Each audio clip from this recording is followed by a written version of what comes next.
మేడ్చల్ జిల్లాలోని మైసమ్మగూడలో ఉన్న మల్లారెడ్డి కాలేజ్లో విద్యార్థి సంఘం ఏబీవీపీ ఆధ్వర్యంలో గేట్ మీటింగ్ నిర్వహించబడింది. రాష్ట్రంలో స్కాలర్షిప్లు, ఫీజు రియంబర్స్మెంట్ విడుదలలో జరుగుతున్న ఆలస్యంపై విద్యార్థులు తీవ్ర ఆగ్రహం వ్యక్తం చేస్తున్నారు.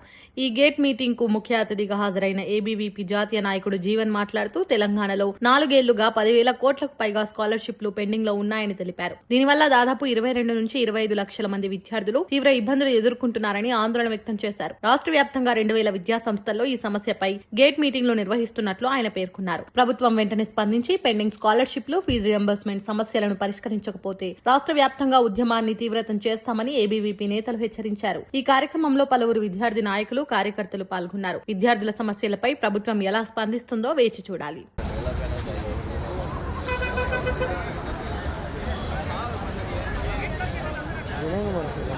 అన్న ఖాళీ అయిన బస్సులు పోమని చెప్పవా?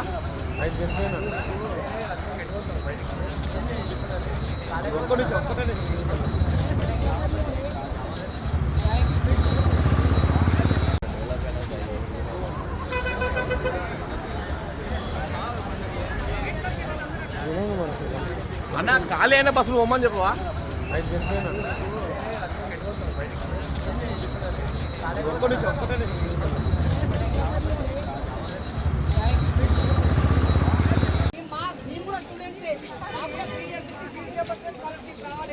యూనివర్సిటీలో ఈసీ చదువుకున్నాను.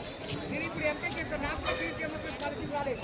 మేము మా కోసమే కాకుండా ప్రతి ఒక్క స్టూడెంట్ గురించి కొట్లాడుతున్నాము. ఈరోజు ఆ ఉద్దేశంతో మిమ్మల్ని అందరినీ నిలుపడం జరిగింది. మేమేంటంటే అవేర్నెస్ అంటే మనం అందరం కూడా ఏం చేస్తే ఈ government fees reimbursement scholarship release చేస్తాయని చెప్పి ఈ కార్యక్రమం తీసుకోవడం జరిగింది.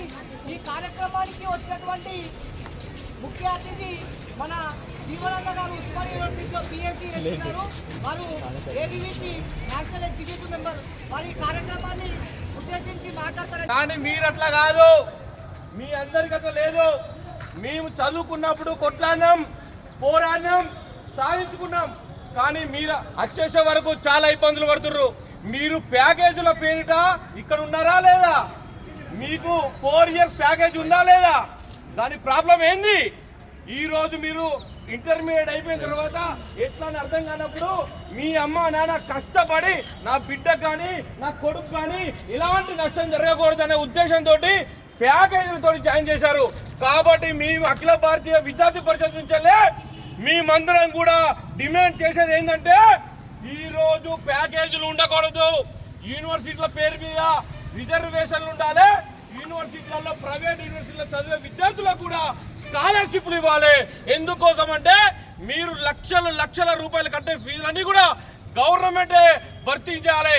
ఎందుకోసం అంటే దారిద్ర్య రేఖకు దిగువనటువంటి పేద, మధ్యతరగతి, బడుగు, బలహీన వర్గాల విద్యార్థులకు వారి యొక్క హక్కు స్కాలర్షిప్, ఫీజు రియంబర్స్మెంట్. విద్యార్థి మిత్రులారా, ఈ రోజు మనం దాన్ని పట్టించుకోకపోవడం వల్ల ఈ రోజు దాదాపు 10,000 కోట్ల రూపాయలు ఈ రోజు పెండింగ్ ఉంది. విద్యార్థి మిత్రులారా, చూసుకున్నట్లయితే దాదాపు 20 లక్షల నుండి 22 లక్షల వరకు విద్యార్థులు ఈ రోజు అర్థం కాని పరిస్థితుల్లో అఘోర గోచరంగా ఈ రోజు జీవిస్తున్నారు.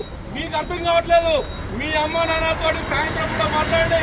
చాలా మంది తల్లిదండ్రులు అందరూ కూడా వారి యొక్క పుస్తక తాడిని తాకట్టు పెట్టి విద్యార్థులు చదివిస్తున్నారు.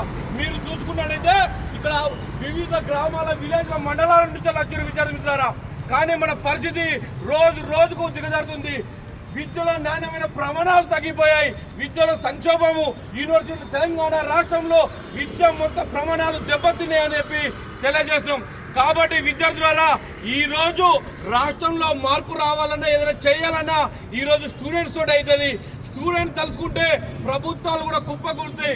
నేను చెప్పే విషయాన్ని ఒక్కసారైనా మీరు ఆలోచించి మీరు దీనిపైన పోరాడాలి. ఈరోజు పోరాడాలంటే రోడ్ల మీదకి వచ్చి అద్దాలు పగలగొట్టడం కాదు, ధర్నాలు రాష్ట్రాలు చేస్తారు కాదు.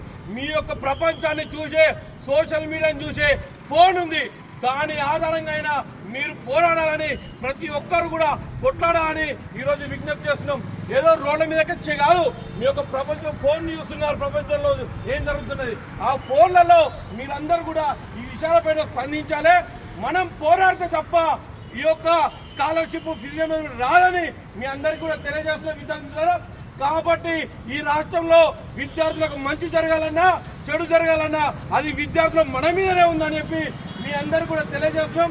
మన అందరం కలిసి కట్టుగా పోరాడితేనే సాధించుకోగలుగుతామని తెలియజేస్తున్న విద్యార్థి మిత్రులారా మీ అందరికి కూడా ధన్యవాదాలు కూడా. ఏమే కాకుండా ప్రోగ్రామ్ స్టార్ట్ కాకుండా